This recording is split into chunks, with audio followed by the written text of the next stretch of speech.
Welcome to Car and Driver. This is a Toyota Grand Highlander we've driven for 40,000 miles. It's part of our long-term test fleet, and the goal of that test is to do that many miles in about a year or so to simulate what your new vehicle is like to live with and to highlight any significant issues that might pop up during the first few years of ownership.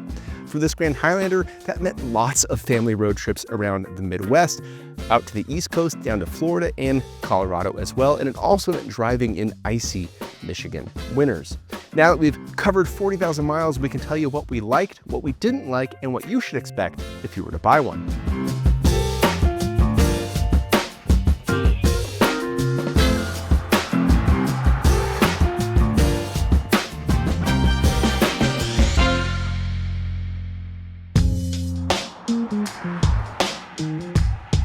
We knew we wanted the most powerful hybrid version of the Grand Highlander. This so-called Hybrid Max powertrain was a big reason why this vehicle ended up on our 10 best trucks and SUV list in 2024. As for the trim level, we started with the more modest Limited, which is about 55 grand, and we got it in this coastal cream color. There were only two options available, a big sunroof and a 360-degree camera system, and then we also got a bunch of accessories like all-weather floor mats, wheel locks, and so on, and that brought the total to a little over 58 grand. There are two hybrid systems available in the Grand Highlander, and if you can swing it, definitely get the one that Toyota calls Hybrid Max. Now with that, you get a turbocharged four-cylinder that has 256 horsepower. It's boosted by an electric motor. And then you also get an electric motor on the rear axle, and that nets you all-wheel drive. The result, though, is 362 horsepower and 400 pound-feet of torque, and acceleration that is quite enjoyable. In our testing, we got to 60 miles an hour in 5.7 seconds.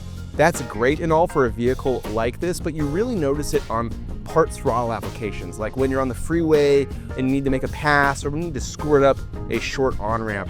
This thing feels exceptionally brawny in a way that you probably wouldn't expect from a three-row Toyota SUV, and that is a very good thing. We should also highlight too that 5.7 second 60 mile an hour acceleration and 27 mpg combined rating by the EPA, that's a combination that's unmatched in this segment. But it isn't just the powertrain. After 40,000 miles, our logbook was full of praise for these comfortable front seats, which are great for all-day stints behind the wheel. That's important because this is a large, spacious three-row SUV. It's built for all the demands a family might throw at it, especially long-distance drives. And it does that family SUV job well. Consider this small detail. The passive entry works on all four doors. Many SUVs or family SUVs, it's just the front doors, and that can be annoying when you're first trying to load the kids or when you're holding a car seat with a 20-pound baby in it, speaking from personal experience. The third row space is also bigger than what you might expect from the segment, and so is the space in the cargo area behind it, significantly more so than the regular Highlander, and I guess that makes sense why this one's called the Grand. Lastly, while this interior isn't as attractive as a Kia Telluride, it is functional. Initially, we were disappointed with the material in this panel here. We thought it was going to age super aggressively, and while, yeah, it didn't look great after a few months, it doesn't look as bad as we thought it might by the end of the test, so that's a small win. Yeah. All that power is great, but the fuel gauge, in our experience, was not. The Grand Highlander has a fuel tank capacity of 17.2 gallons, but we noticed every time we went to fill it up at near empty or empty, we'd only get like 13 or 14 gallons in there. That meant barely 300 miles between fill-ups on freeway road trips, which is frustratingly low. We also read similar complaints from Grand Highlander owners online, so one day we decided to drive to empty, like empty, run it completely out of gas. And the funny thing is, when the fuel gauge was showing 0 miles remaining, we were able to go another 60 miles at nearly 80 mile an hour freeway speeds before we decided to turn off and circle a local Shell station until we were actually ran out of gas. Once we were completely empty, there was enough energy remaining in the hybrid system to get us a smidge further, like 0.6 of a mile, and that helped us reach the pump. When we asked Toyota about this, they gave us a fairly boilerplate response that isn't really going to help anybody out there. So until this is fixed, if it ever is fixed, just know that your Grand Highlander can go a lot further than the fuel gauge says it can. Other complaints were pretty minor. Some people thought the displays were a little confusing or tedious. Other people were frustrated when Apple CarPlay wouldn't reconnect wirelessly sometimes. There were quite a few reports of phones flying off the wireless charging pad here because there's nothing really to hold them in place. My biggest pet peeve was with the native navigation system. I like having my map face north up like a map. This car, for whatever reason, always defaulted to heading, where the map's turning the direction that your car is facing. I'm not going to say one is right or wrong, but why can't this thing remember? It can remember if I turn off the rear cross traffic alert after I turn the car off and turn it back on, but not the map orientation? What gives? Now, because of a lot of long distance road trips that we took on the freeway, the fuel economy for our Grand Highlander hovered around 23 mpg over the course of our test. Now, that's better than the 21 mpg we got out of our long-term and non-hybrid Kia Telluride, but still quite a bit short of the 27 mpg rating from the EPA.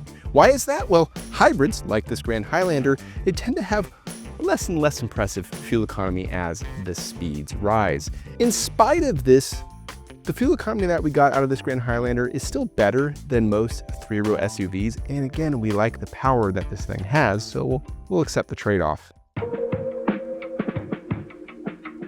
The strange thing about Toyota's maintenance schedule is it calls for a service visit every 5,000 miles, but only for an oil change every other visit. So you go to the dealership at your first 5,000 miles for an inspection, tire rotation, that cost us about 40 bucks. And then on the next visit, you get the oil filter, cabin air filter, that stuff, and that adds 100 bucks or so. Now, Toyota Care covers every service visit for the first 2 years or 25,000 miles. And we suspect after that grace period ends, most owners probably won't do that non-oil change visit. Why? Well, let's talk about our 30,000 mile visit. We went to Toyota of Ann Arbor, and their service department called up $1,400, actually over $1,400 worth of estimates. They want to do everything from a rear diff fluid change to a brake fluid change to some kind of fuel induction service. None of this was recommended by Toyota's maintenance schedule, and when we reminded the service department of this, they signed us up for just an oil change, cabin air filter, all that usual stuff, and that still cost a hefty 315 bucks. So this PSA sponsored by Toyota of Ann Arbor. Let's say, whenever you're in doubt about what your vehicle needs in terms of maintenance, trust the maintenance schedule in your owner's manual, not the service department at the dealer.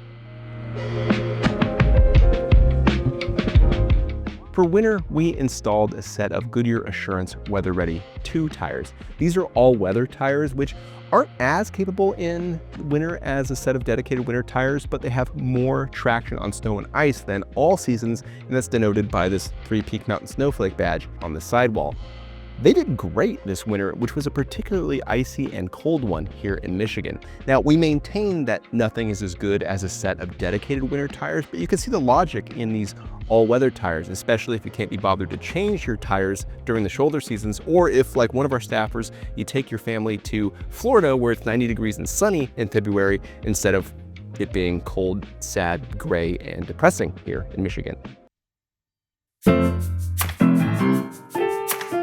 Aside from that annoying service-related incident, this Grand Highlander did everything we wanted it to do over the course of 40,000 miles. We still love the powertrain and the power it offers.